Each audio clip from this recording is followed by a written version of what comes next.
Hello and welcome to my channel.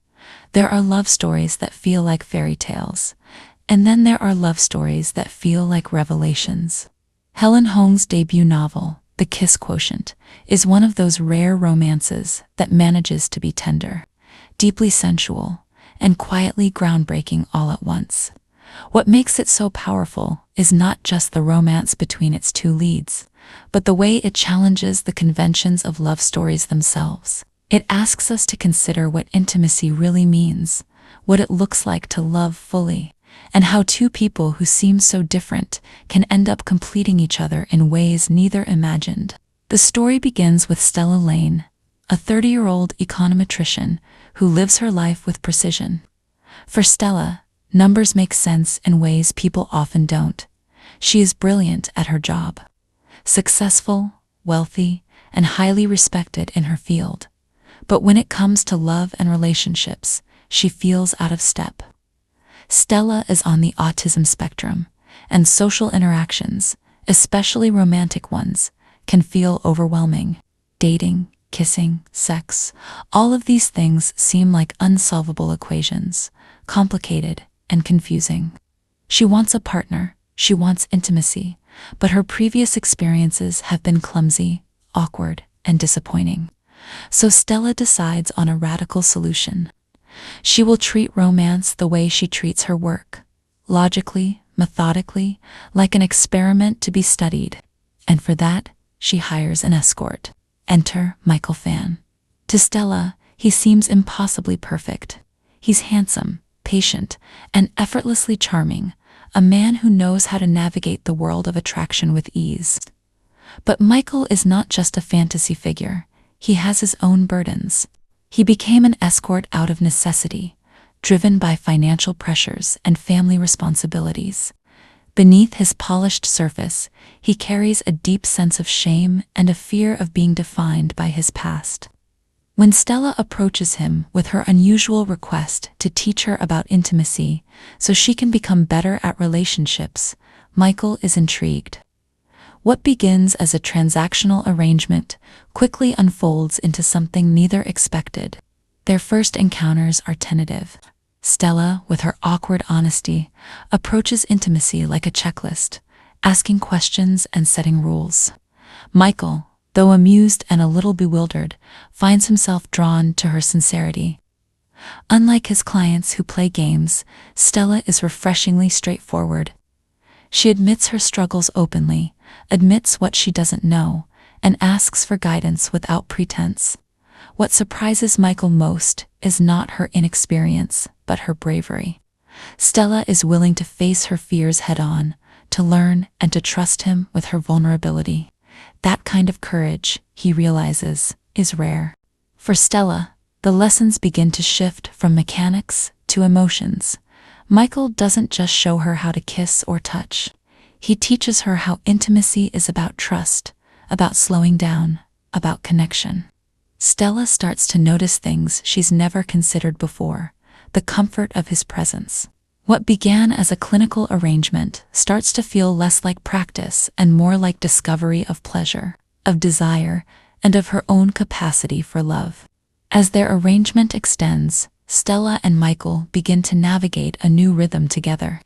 Michael is protective, making sure Stella never feels rushed or overwhelmed, while Stella starts opening up in ways she never imagined possible.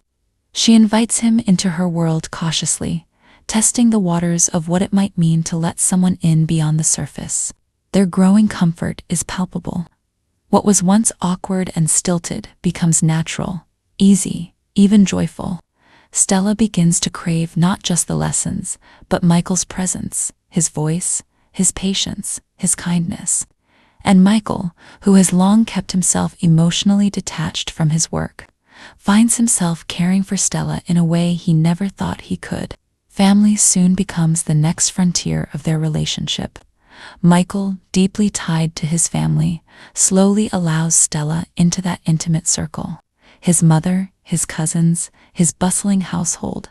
Stella is welcomed, and for the first time, these moments stand in stark contrast to her own family's cold expectations. Stella's parents value appearances and traditional milestones, but Michael's family values connection. For Stella, this glimpse of warmth is both foreign and intoxicating. She begins to realize that love isn't something that can be calculated. It is lived, messy, unpredictable, and often overwhelming. Yet with closeness comes conflict. Stella's autism, while a core part of who she is, also brings challenges. She struggles with social cues, with crowded environments, with the weight of other people's expectations. At times, she misinterprets Michael's actions or feels overwhelmed by her own insecurities. Michael, too, wrestles with his own demons. He fears that Stella, with her brilliance and wealth, will one day look down on him for his past. The cracks begin to widen as both struggle with unspoken fears. Stella cannot shake the feeling that Michael is too good for her, that her quirks and struggles will eventually drive him away. Michael, meanwhile, fears that his past defines him, that no matter how deeply Stella cares for him, she deserves someone without baggage. Their growing love is undeniable, but so are their insecurities. And then the truth comes out. Stella learns about Michael's escort work, and though it is not the fact of the work itself that hurts her most, it is the secrecy. For someone who values honesty above all else, the realization that Michael has been keeping such a large part of his life hidden cuts deeply. The fallout is devastating. Stella pulls away, convinced that she has been foolish to believe she could have something real. Michael, consumed by shame, believes he has lost her for good. Their separation is marked by silence and longing, each retreating into old patterns of self-doubt. Stella returns to her routines, but they feel empty. Michael immerses himself in family and work, but he feels hollow. Both realize in their solitude that what they had was not simply an arrangement or a fling. It was love. And that kind of love cannot be easily replaced. The turning point arrives when Stella decides that losing Michael is a pain greater than any risk of rejection. For a woman who has always avoided risk, this decision marks a profound transformation. She goes to him, breaks through her fears, and confesses what she feels. Her declaration is raw, unpolished, and utterly genuine. She loves him, not despite his past, but with it. For Stella, love is not about perfection. It is about acceptance. Michael, hearing her words, finally allows himself to be vulnerable. He admits his fears, his mistakes, and the depth of his love for her. In that moment, both walls come crashing down. Their reunion is tender, emotional, and charged with the realization that what they share is not fragile, but enduring. They are not two halves of an equation trying to solve each other. They are two whole people choosing to love, flaws and all. What follows is not just reconciliation, but transformation. Stella, once hesitant and unsure, embraces intimacy fully, not as a performance, but as an expression of love. Michael, once burdened by shame, begins to see himself through Stella's eyes as worthy, as loved, as enough. Their love, tested by secrets and silence, emerges stronger because it is now built on truth. By the end of their journey, Stella and Michael stand together as partners in every sense. They have redefined what love looks like, not just for themselves, but for the reader. It is not a perfect fairy tale, but a deeply human story of acceptance, vulnerability, and courage. Stella learns that love is not a problem to be solved, but a mystery to be experienced. Michael learns that the past does not define him, and that true intimacy is not about performance, but about being fully seen. The Kiss Quotient leaves us with a story that is both romantic and revolutionary. It challenges stereotypes about love, intimacy, and neurodiversity.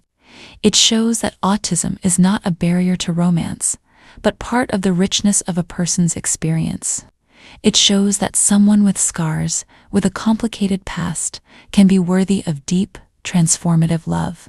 Most of all, It reminds us that love is not about formulas or rules. It is about connection, about two people daring to be vulnerable, and about the courage to choose each other again and again. And so, as the story closes, we are left with the image of Stella and Michael, two people who began as strangers bound by a deal, who risked heartbreak, who broke their own rules, and who discovered that the greatest equation of all is not one you solve with numbers, but one you feel with your heart. If you enjoyed this video, don't forget to like, share, and subscribe.